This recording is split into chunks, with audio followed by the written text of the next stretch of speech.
Oh, I'm so excited to be here. We are just over the moon that you are here to join us. We have all loved your book and each resonated with it in such different ways. And we had such an amazing discussion, and just thinking about how your words have touched people all over the world is it's beautiful to think about. And so we're so happy to have you here with us.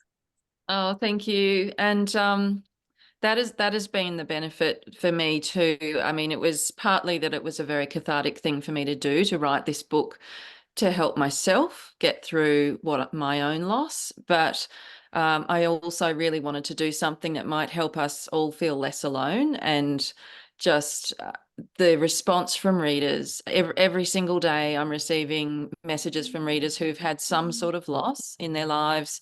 Doesn't have to be their partner, but a lot of different types of grief. And it's just such a privilege to be able to have these sorts of conversations with people and to know that we're all in this together. Mhm. Yeah, I think that's right. This book has resonated with so many readers. It's been an Indie Next pick and a Book of the Month Club pick, and has just gotten, it just feels like it's everywhere, and we couldn't be more thrilled for you. Well, thank We, you. we typically start off our conversations asking authors about, what led them to write the story or their inspiration for the story. I don't think inspiration is maybe the right word here, but I'd love for you to talk a little bit about how you chose to take the worst experience you could imagine and transform it into a work of fiction that is out there for other people across the world to interact with. Mm. Yes, so my husband Jeff died in 2016. He actually died from a heart attack, and my mum passed away in June last year from Alzheimer's. So that's where a lot of this story comes from as well. When Jeff died, I knew that I was going to have to write my way through this loss because I couldn't work out how to understand what had happened unless I could put it into words somehow. So I did initially a lot of Facebook posts with my friends where I would just sort of explain what had happened each day and what we were going through and various bits and pieces that you encounter with grief. And then my friends would all jump on and we would have beautiful conversations, and they were so supportive. And then I sort of went on and I'd start writing articles. And then eventually I thought, I just can't say it in 800 words. I'm going to have to write a book. And I initially thought maybe I could write a memoir, but I'm a real oversharer in my family, but nobody else is. So they're all really private. So I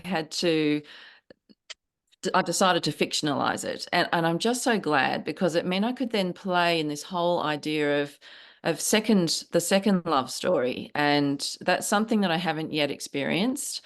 But a lot of my friends have, a lot of the people who I've met through widows groups and all kinds of grief related groups. I've made a lot of friends who have repartnered. So I had a lot of those stories to draw on as well. And it was almost like a rehearsal in a way for in case that happens to me in the future. But it was just one of the most healing things that I think I could have possibly done. And I'm just happy that it's now, I think, helping other people as well in the same kind of way. Mhm.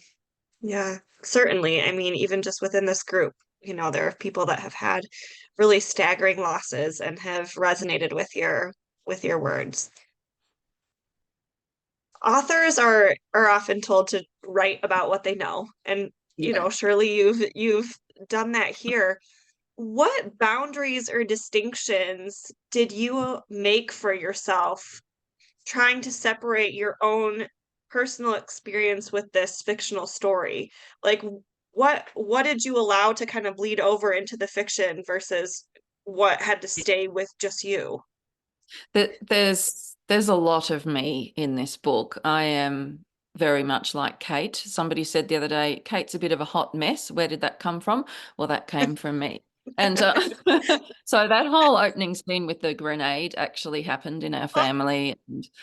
We had the bomb squad at our house. We didn't have the hot neighbor. We didn't have the nice boss, but we did have the army and all the rest of it. So anything funny that's in there, a lot of that was personal experience Mm. and just observation of life. All of the grief, the way she feels, is mine. And then I changed the cause of death because I just wanted to not make that part as closely our own story as some of the rest of it.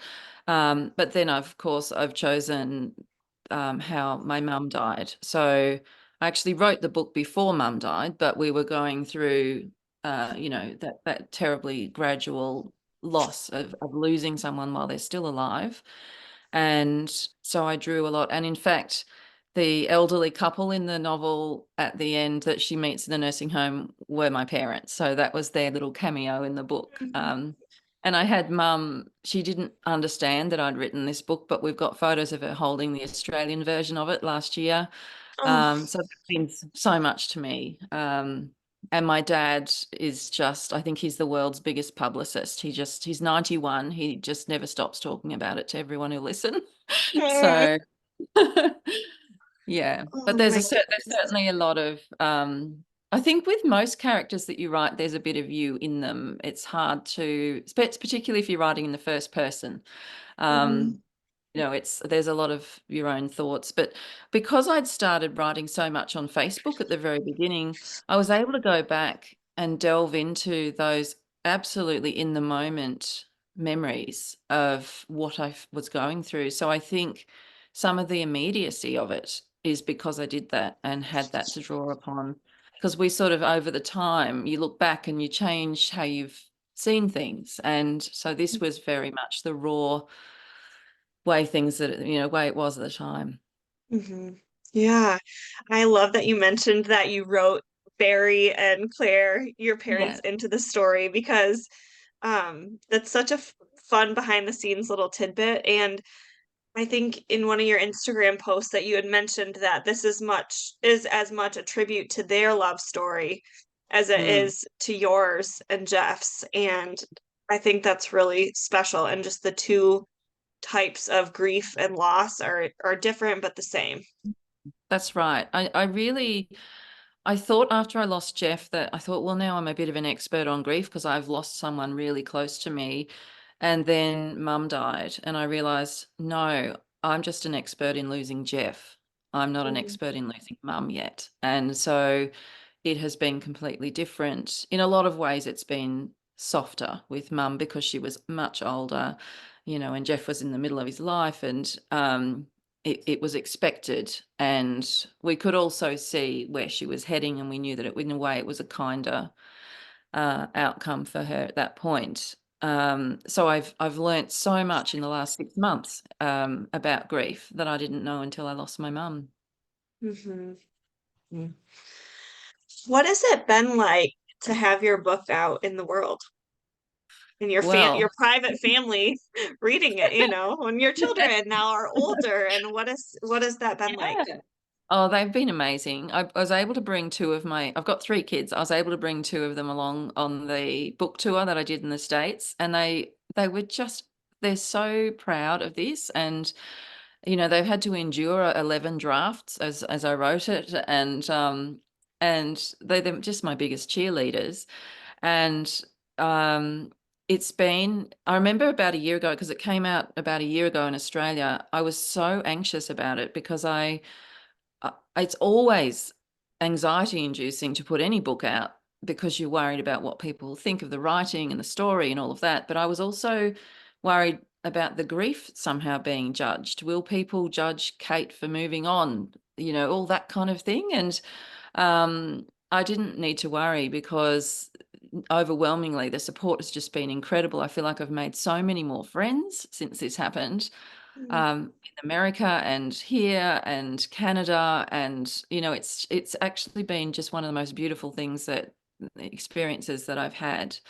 And there was also a bit of survivor guilt about that because, I was in New York thinking I shouldn't be in New York. I should be home in Australia with Jeff. And if Jeff hadn't died, I wouldn't be here talking to you. And I've had to work my way through that as a writer. And remember, it is a personal story, but it's also something I've written, and so maybe I would have got there anyway somehow with another book. I don't know, but so that has been a bit difficult to work through as well at times. But I know Jeff would love all of this outcome. He'd be absolutely thrilled that I was able to sort of turn this ship around and to have gone through so much depth of loss and then create something from it that hopefully gives it some meaning.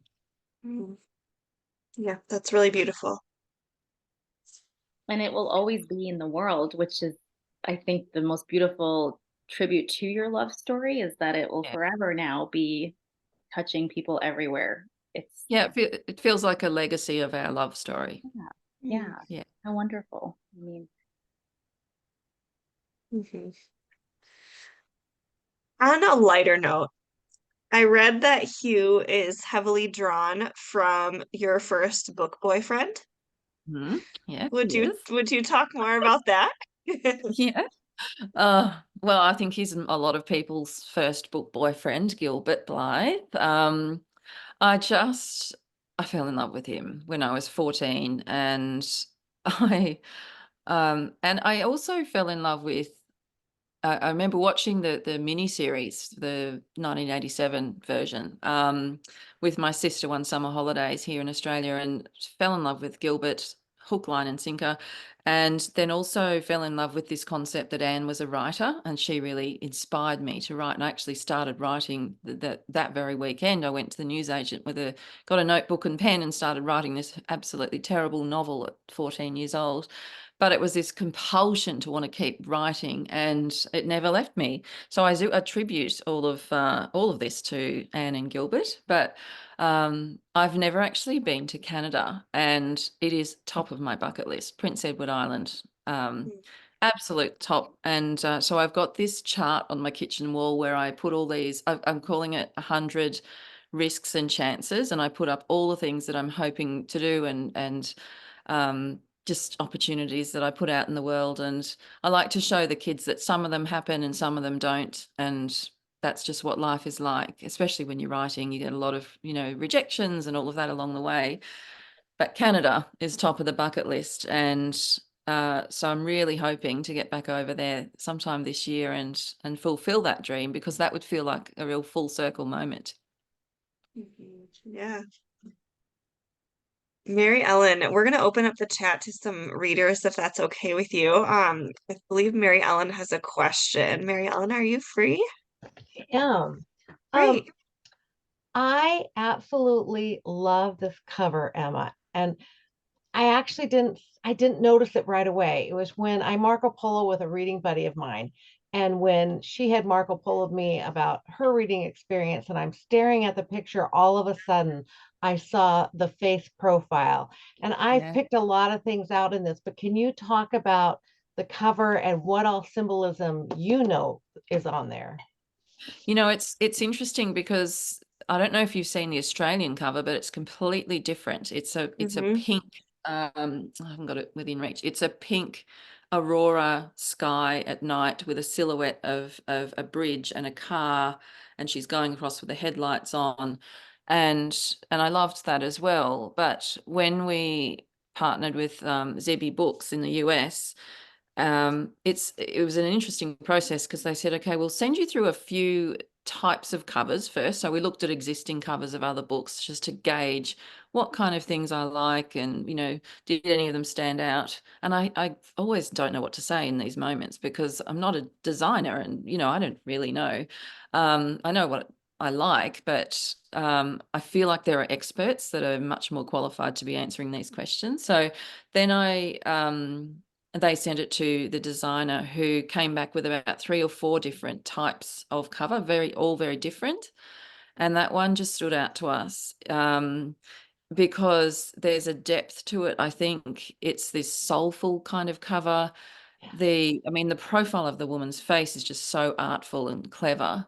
that sort of optical illusion, and then the beach and the waves. And I think the beach is such a strong theme in the book. And um, uh, when my next book is being designed, the cover for my next book is being designed shortly, I want to step even further away and say, look, you just go and read the book and I just hand this over to you. I don't want to put any input in, because she knows what she's doing. And, you know, she's created a work of art. There's actually an artist in Australia who paints book covers. So I'm going to get her to paint this book cover so I can put it on my wall, because I just think it's divine. It's just beautiful. I even felt like there's in the blue, it's like another profile. And I in my mind it was Cam kind of in the background, even though that's Yeah. supposed to be the ocean. It was like Mm, it could go either way. I yes. just Yeah. think the detail is so fabulous. Oh, it is. It's just, yeah, incredible. I And by love the that. way, this book was just absolutely fabulous and sucked me right in. I have not been taken into a book like this for such a long time. So I thank you for writing it. Thank you, Mary Ellen. I'm really happy that it touched you that way.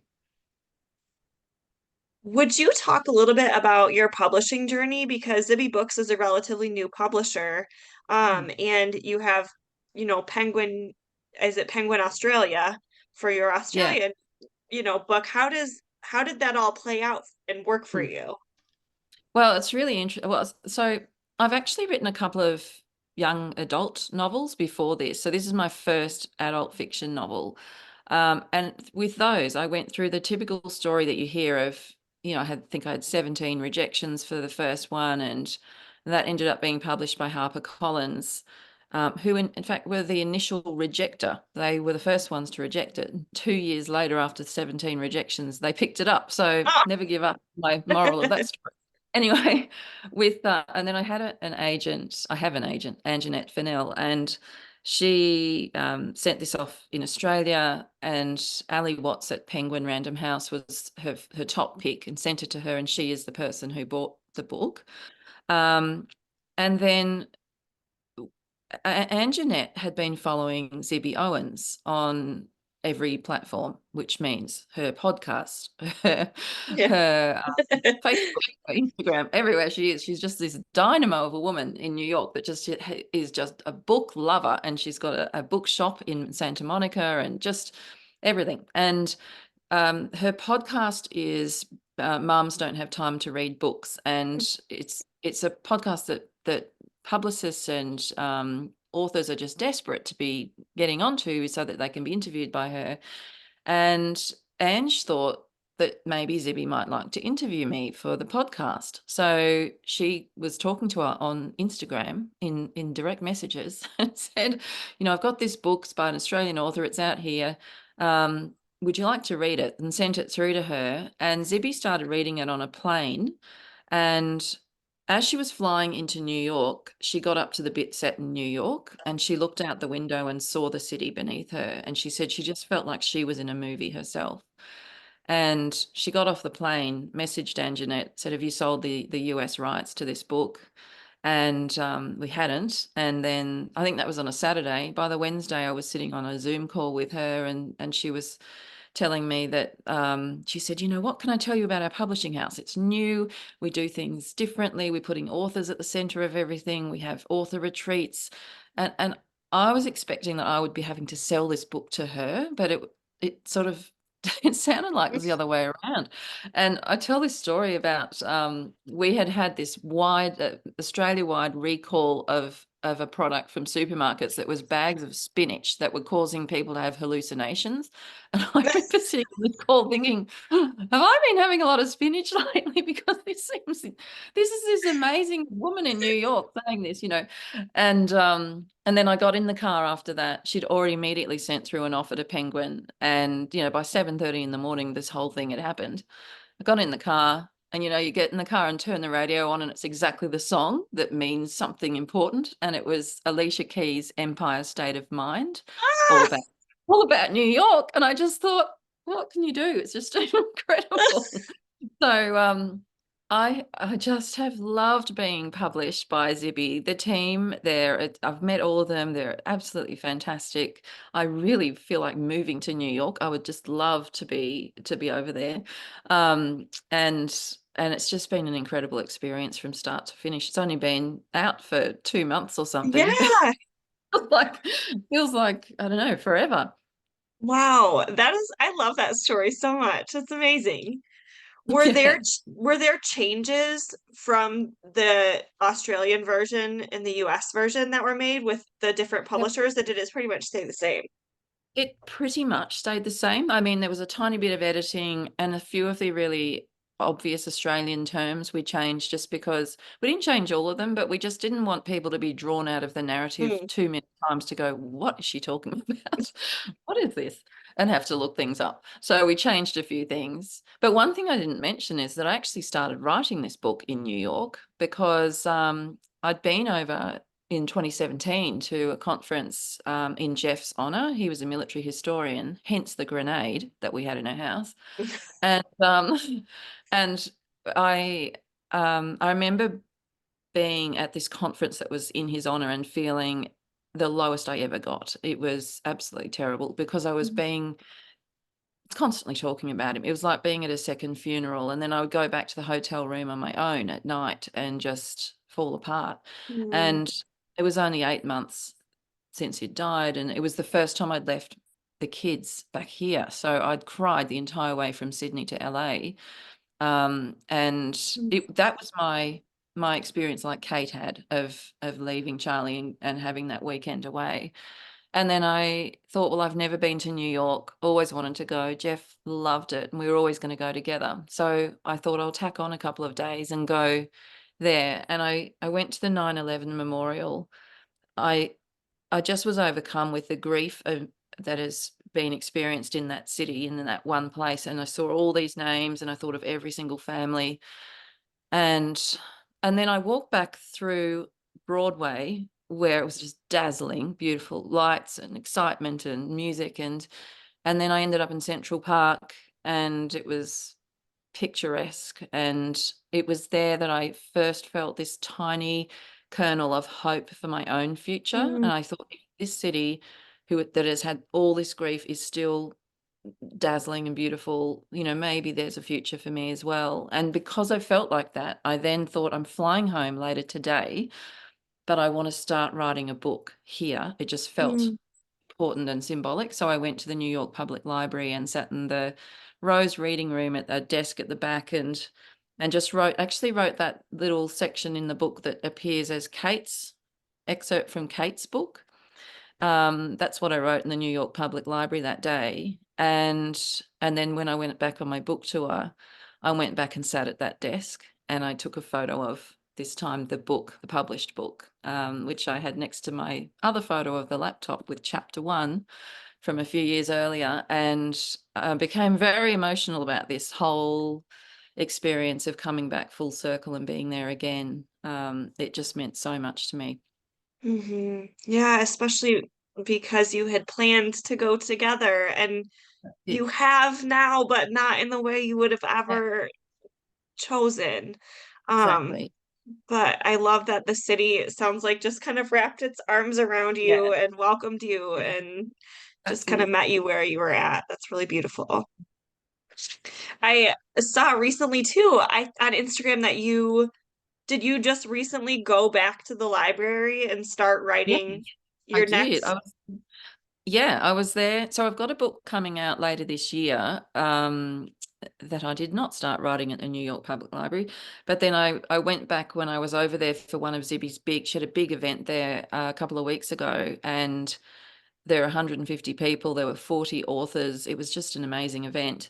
And I thought, well, while I'm here, I am going to go and sit at that very same desk because it seems to work, and start writing book 3. So now that's all in my head all the time. I can't stop thinking about that story. But I have to edit the second one first, or they will start to get cross. No, they won't. Yeah, I do have a deadline.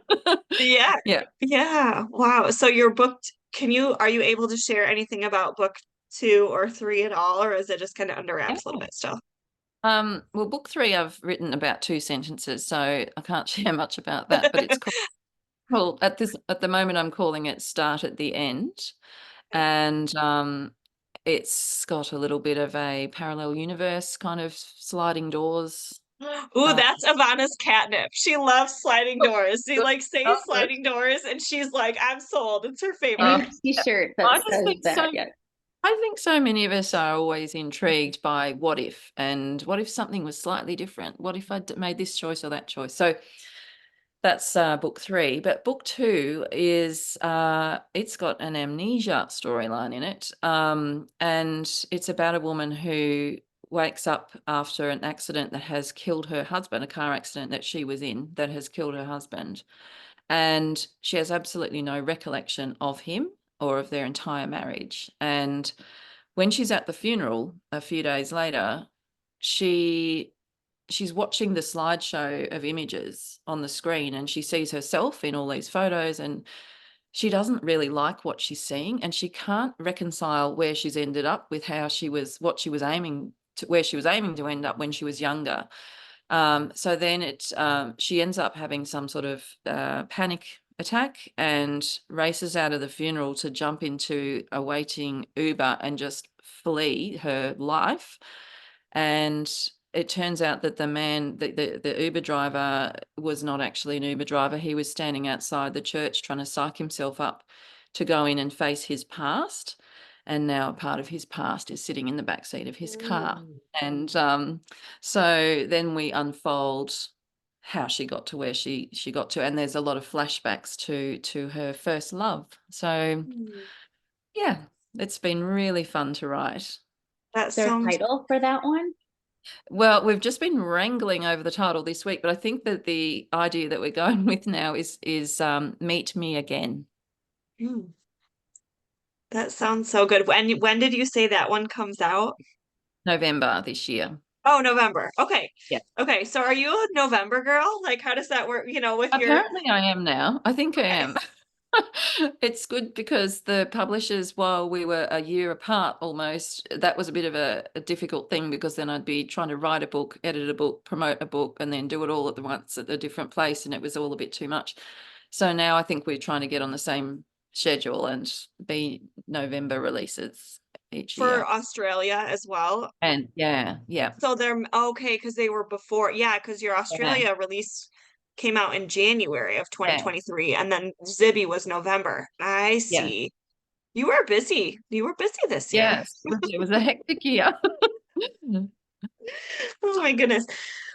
I'd love to go back to just thinking about you writing this draft of the last love note, and I'm just picturing you cozy in the New York Public Library, which I had never actually seen the New York Public Library before until you posted about it, and I'm like, what is this place? This is amazing. And saw it was the New York Public Library. I'm like, you can just go here? Like this is incredible. Yeah. Were And there Oh, go ahead. I'm sorry. I was just going to interject with a tip to say, if you want to go into the Rose Reading Room, you actually have to be working or studying. So you're going to need to Okay. have with you notebooks or a laptop or something to get in. Yeah. They check your bag. That's a tip. Wow. Okay, good hot tip. Oh, Kim was asking quickly. Title change. The back of the Yeah. book has a preview titled Pictures of You. Yeah. There's just another book that's come out called Pictures of You. So we're changing the Oh, title. That's the only reason. Yeah. classic mix up. Okay. Yeah. Okay. Oh yeah. Rebecca said we visited the library in October. Fiona Davis has a fabulous story about the library. Which book is that? Is that The Lions? Something about the lions with Fiona. I'm not sure. I'll have to look into that. Yes, it is. It is the lion one. Okay. Okay. The Lions of Fifth Avenue. There it is. Oh yeah. Thanks, Mary. Yeah, Oh, there yeah. now they all come in. Yep. Thanks, guys. I appreciate it. So as you're editing the last love note, were there major changes along the way, or like how did you structure your writing? We talked to authors about being a pantser or a plotter. Did you know where the story was going? Did you plot it all out Um, ahead of time? no, I am a complete pantser, which is really fun and terrifying, because there have been other books where you've sort of got 40,000 words in and thought, I don't know if this is going to work. And, so it can be a risk, but it is a lot of fun. All I knew was I'm going to write a book about a midlife widow falling in love again. So that was the premise. And then I so think things happen like I would throw, I realized there's a secret between her husband and her new love interest. So I threw that in, but I had no idea what the secret was until almost she found out. And then I was really quite surprised about that. I didn't think that was what it was at all. So it keeps me going. It feels like I'm watching a movie screen and just trying to grapple to get everything down on the paper as soon as I see it or hear the characters speaking. But then, so you get to the end of the first draft. For me, it was a skeleton draft of about 65,000 words that I wrote really quickly. And then the eventual book is, I don't know, 90 something thousand. So I sent it off to Penguin. And in fact, Ali Watts, my editor there, said to me at the start, look, I love this book. I would publish it as is, but equally, I'd love it if you would rewrite the first third of the book. So I ended up chopping out 40,000 words and I chopped out 30,000 words and then rewrote another 40,000 different words. So there was a huge rewrite. And then that was due in sort of on the Monday, I don't know, whenever it was. And I got COVID and I was delirious. So the night before, the weekend before I was supposed to hand it in, I announced on Facebook in front of my agent, who I don't think she's recovered since, still to this day. I said, I think I'm going to restructure this whole book. And I just picked up big bits of it and moved them around and I thought it's okay because I'm going to read through it in the morning before I send it to the publisher and I'll just check that it all works. But then I woke up so sick I couldn't do that. So I just sent it off. And she loved it. So there's another tip. Write while delirious. Yeah, I guess what was one of the major, we've all read the book, so spoilers welcome. Yeah. What was one of the major changes that you made? Well, I think, initially there was a lot less of Cam than there is in the final version. I focused a lot more on Hugh. I think I was sort of just trying to project into a future that was hopeful. And my publisher said, we need a lot more of Cam. We want them to have equal airtime, really, on the page. So then I loved exploring that relationship a lot more than I had. I initially didn't have that prologue at the start. I just started with the grenade chaos. And she said, could you write something at the start that would bring us right into the depth of the grief immediately? And I thought, well, the obvious place to me seemed like a supermarket for that scene because anyone who's lost someone knows how tough it is to go to a supermarket for the first time. It's just, there's something about it being a place where life just goes on as normal and you're also walking past all these things that you'll never need again and then you run into people and they don't know how to deal with you. All of that was absolutely drawn from real life. So I added that. And then there were just other bits and pieces in the story where I think because I'm a pantster, you get to this point sometimes where you have no idea what's happening and what's coming next. So you're just sort of mucking around for a little while. And so there was a whole, I don't know, 3 chapters we just ditched at one point because it didn't really progress the story. And I said to her, I've learned a lot writing this book about how to write. And so with the next one, with every chapter, if I reached that point where I thought, yeah, I don't exactly know what's happening next, rather than just sort of put anything down and write scenes that didn't really propel the narrative, I tried to just pause and have a little think. So, but with this third one, it's actually going to be so complicated that I'm almost considering having to plot a little bit of it, but that's just I don't know if I can. Yeah, Might it's get so those notes out or something. Yeah. I was Yeah. also going to ask just for like a separate topic, because you're this author, but also, I mean, if for anyone who follows you on Instagram, your photography is incredible. And just, is that something that you've always been interested in, or is this new or therapeutic for you? Yeah, it's actually I mean, I've always loved, I mean, I've always taken photos, but I haven't regarded myself as an actual photographer or thought of it as my chief hobby until after Jeff died. It's one of the things that I found after he died, and I wish I could show him and say, look, I've learned how to be a photographer. Um, it to this day is the one thing that I do where I truly feel like I've escaped reality. I really started in the pandemic, so it was during lockdown, and I did an online course on iPhone photography to start off with, and then we'd be allowed out for an hour a day. We had some of the strictest lockdown laws in the world, and so it.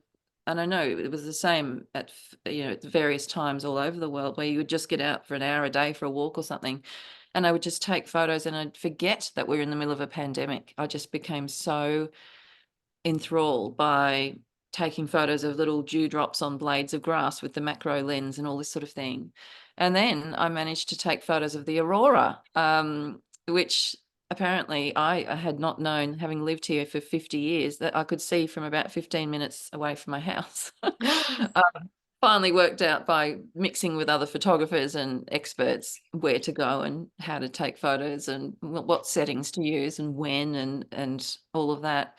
And that has just become this incredible passion. So that's another part of the book that Kate has that I have. And I always say to people who are grieving that there's something about creativity that helps if we can, because sometimes we don't have the words to explain what we're feeling, and sometimes it's expressed in other ways. And for me, I think a lot of it came out in photos, and photography is really how I fell back in love with the world after loss.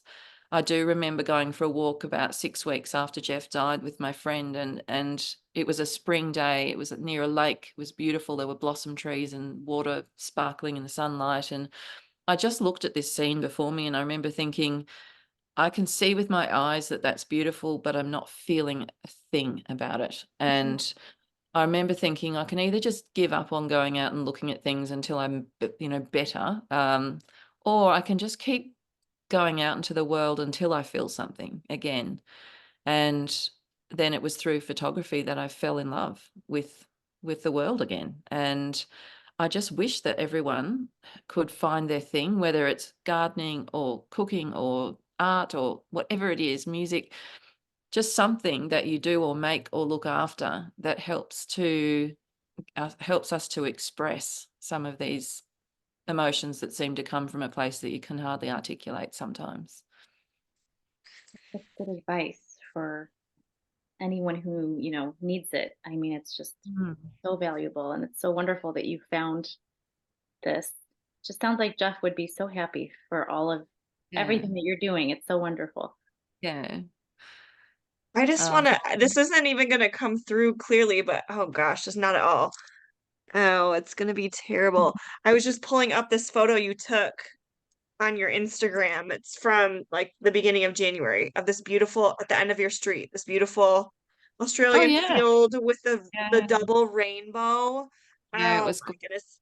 If And you then if you want to look, I've got another account on Instagram that's just Emma Gray Photography. So you'll oh, find all the photos on there. wow. I'm Yeah. gonna go there right now. That's amazing. Emma Gray Photography. Wow.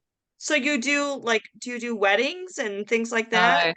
I don't want to have to talk to people. Okay, I'm on the wrong girl. Okay, here we I are. feel like I just feel like there's so much pressure. There would just be so much pressure to do that. So people have asked me to do weddings, and I said I don't want to. I just want to take photos of plants and sunsets and the sky So at what's night. your Instagram handle for the photography? Um, it's just Emma Gray Photography. Is it? Is that it? Let me check. Oh, Kelly, Um, Kristen said that you put the link into the other last summer on State Street chat. Oh, I don't know where that one came from, but I guess it that makes is sense. not what I wanted to do. That's par for the course. Marnie got it. Thank you. yeah, There's the link. it's Okay, Emma. we're just Yeah, yeah. it's So you Emma see, Gray. Okay. there's a Oh, lot of I see. yeah. There it is. Okay. You'll see the Sydney Harbour Bridge and a lot of photos of the aurora and a lot of raindrops on flowers and that sort of thing. Okay, I was at a different Emma Gray who's like taking pictures of high school seniors. So that's not what we're No, no, okay. no. There we are. Okay, I'm so glad that you mentioned that because this is stunning. So beautiful. Okay. I looked also on your Instagram. You're just such a beautiful Mm-hmm. author of short form things. Like you're such a great follow on Instagram, and you had posted a picture with your son recently and said loss brings us closer to love. And Mm. I think that's like profound and beautiful, and I'm wondering if you have more to say about that or if that just speaks volumes in That and of itself. that post I put up after I came home from my friend's father's funeral, and it just it's like whenever you hear that somebody has died, it makes you want to hug your people. It brings it home that life is short, and I think when you lose someone, you realize what really matters and what doesn't, and you let go of a whole lot of things that you used to worry about, and your priorities suddenly become very clear. It's much easier to see, you know, what matters, and to, I don't know, shuffle things around. So I think I look back and just think we were always a really close family, and I've got beautiful close friends that I've always had, but there are so many people I'm now close to that I didn't know as well before I went through this. And I'm always careful saying, look for the gifts in situations, because some situations are just awful, and there's no point trying to sugarcoat it. But if there is a gift in it, it is the connections that I've made and the friendships that I've made with people all over the world now that I would never have had otherwise. And it does bring you closer together. I think we saw that during COVID. It's funny we talk about it like it's over, but everyone I know has COVID at the moment. But we, I think we all, when we suddenly had everything taken away, we couldn't travel, we couldn't see the people we loved, we were all in lockdown. I think then we realized what matters, and that's why we're all baking bread and making craft and reading books and movies and doing all those things. So it does sharpen and change your perspective, I think. Mm-hmm. I can imagine. What do you hope readers take away from this story?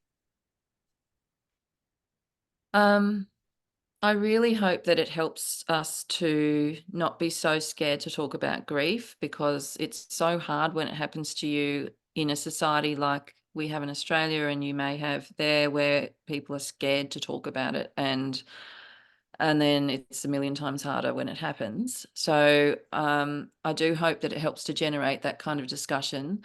But I also really wanted to write something hopeful with a happy future for the characters. And I hope that for myself. And I feel like, in fact, Zibby said to me once about that I hadn't met my Hugh, and she said, "Oh, I was hoping that you would be happy." And she said, "Not that you're not happy." And I said, "No, it's a really good point, because I actually am happy. I Mm, have built this new life, and I am happy in it, and I'd mm, never thought that was going to be possible at first.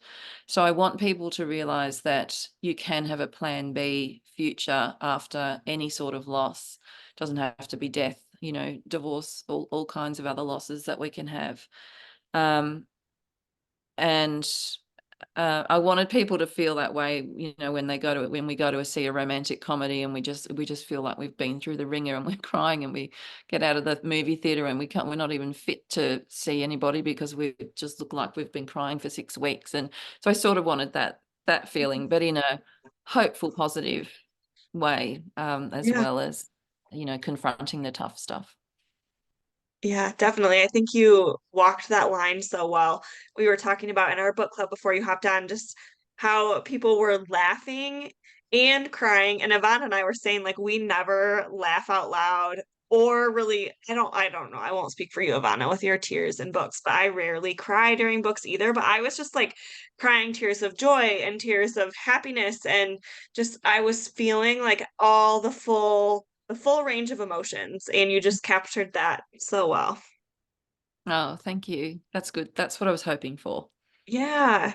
We've got a couple questions. Jill Kelly has her hand. Oh, and there you Jill. go. Yes, Kelly and Jill. Kelly, you go for it.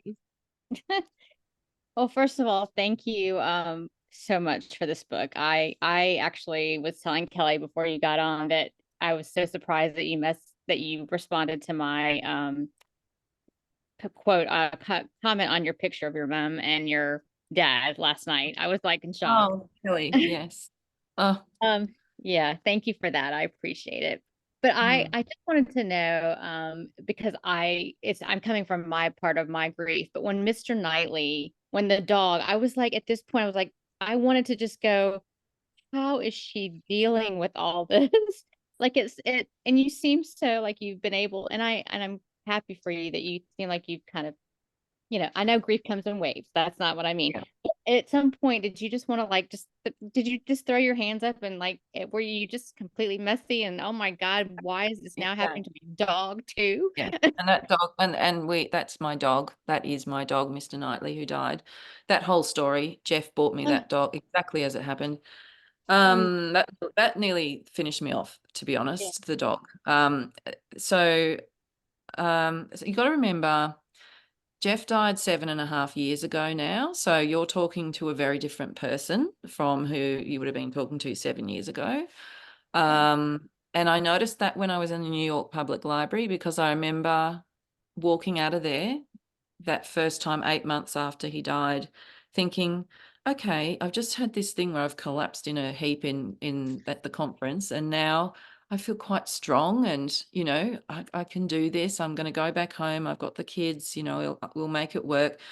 And then when I went back in November and walked those same steps out of that room again, the reason I got upset was because I realized just how fragile I actually had been back then, Mm.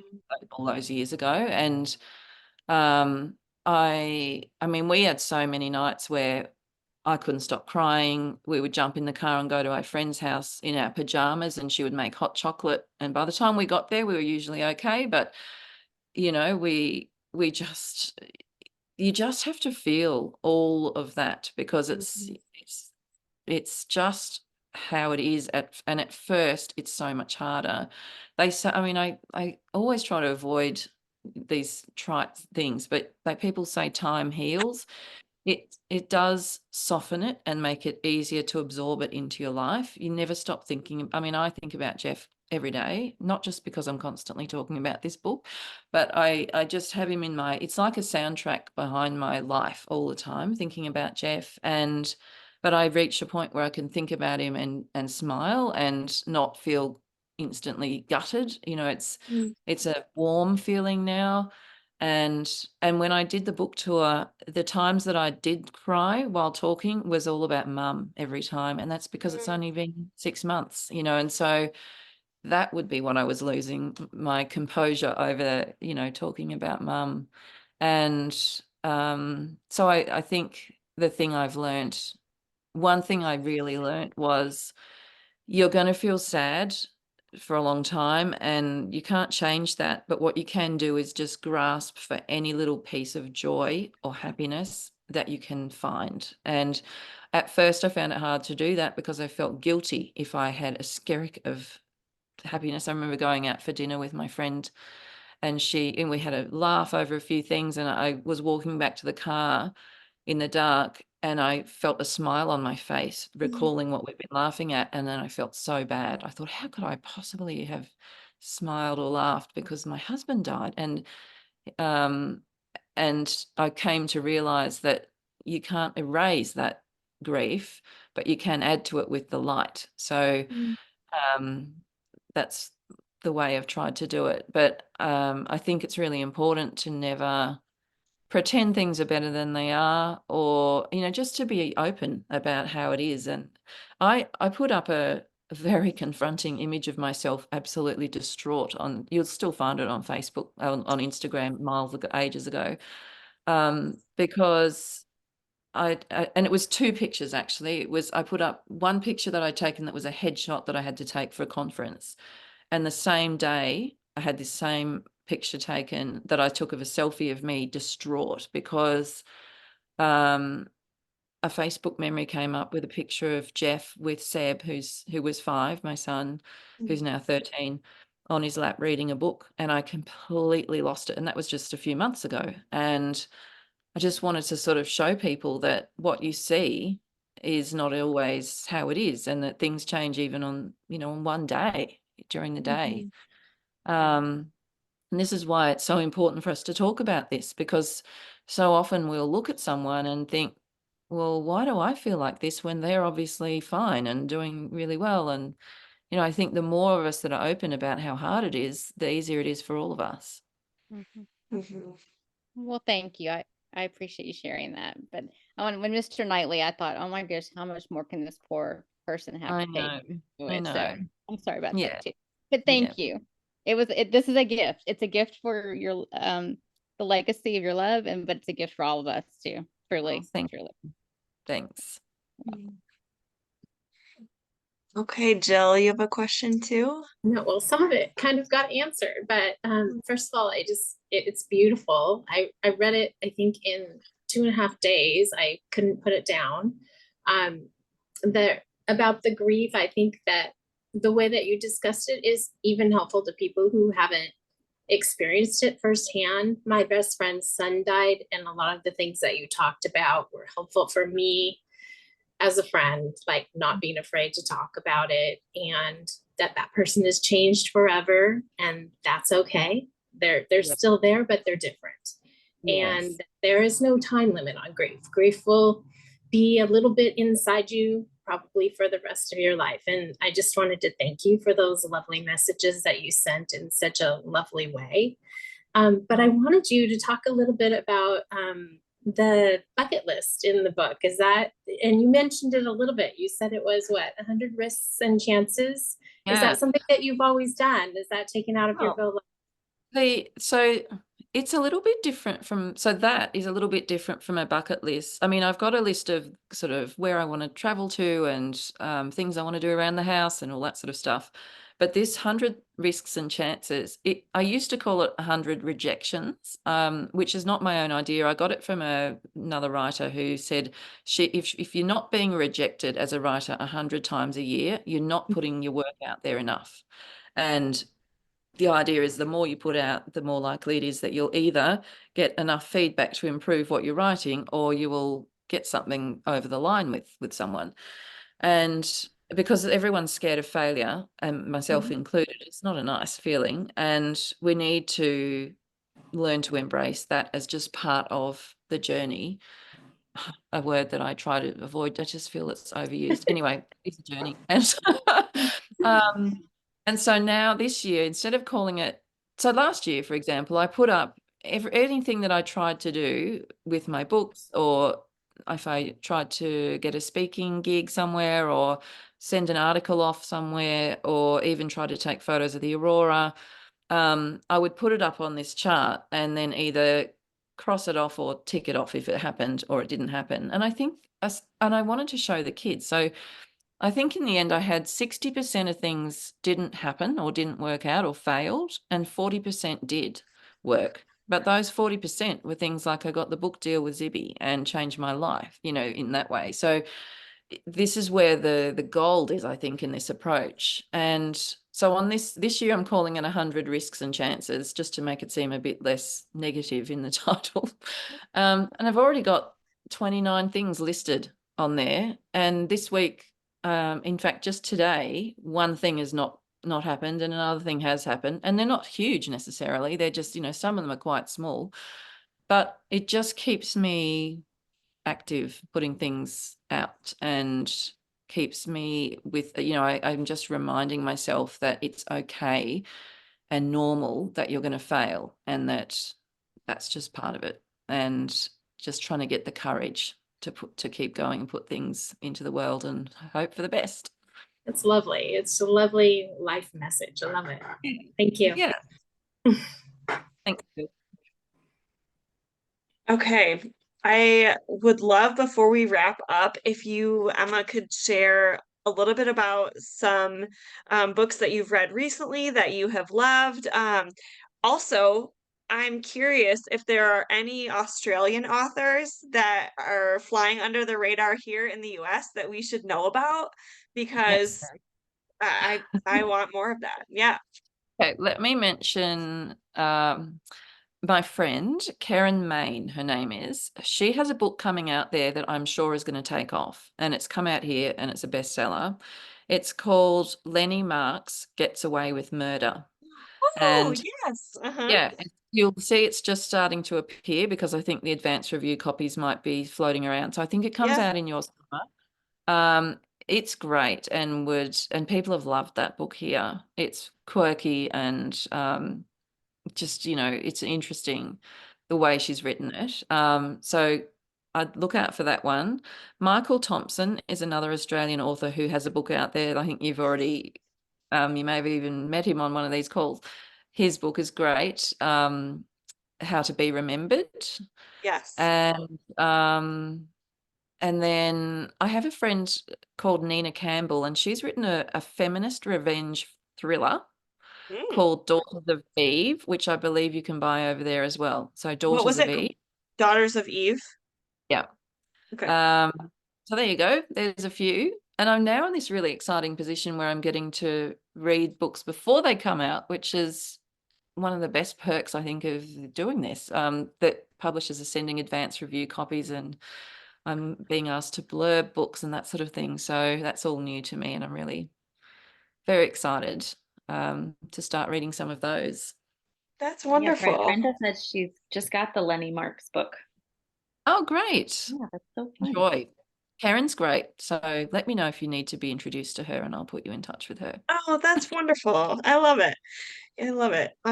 Yeah, How to Be Remembered by Michael Thompson was one of my favorite books last year too. You both made my top 10. So Oh. And yeah. he has a film deal, I believe, as well. So Oh, great.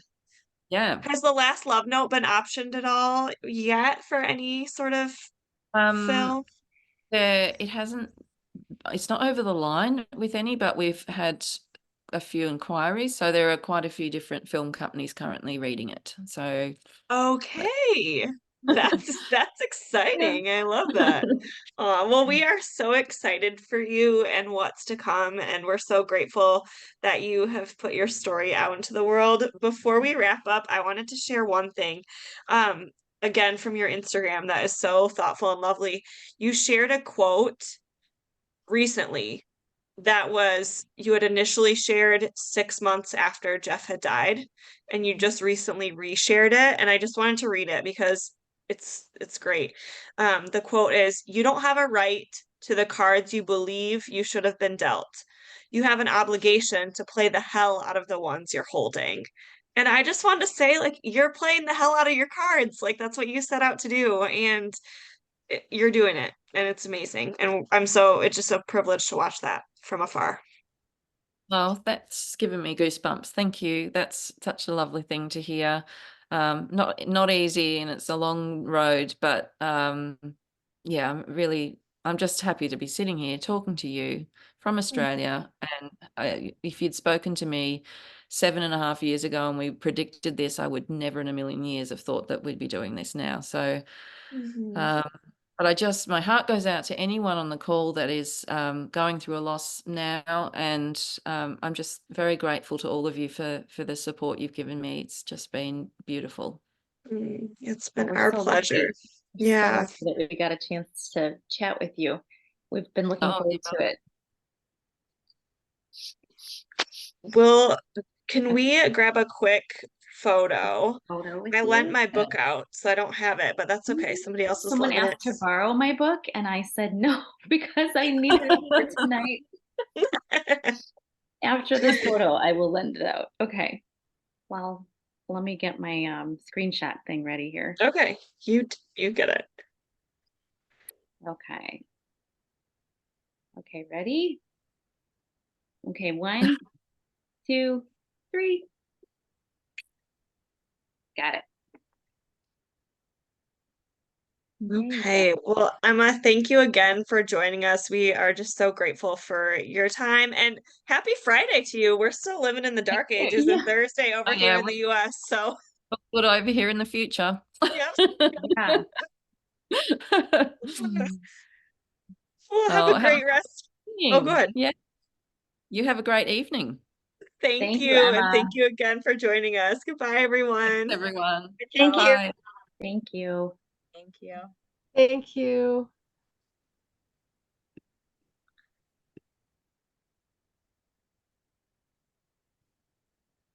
Okay, I'm going to stop recording before I forget.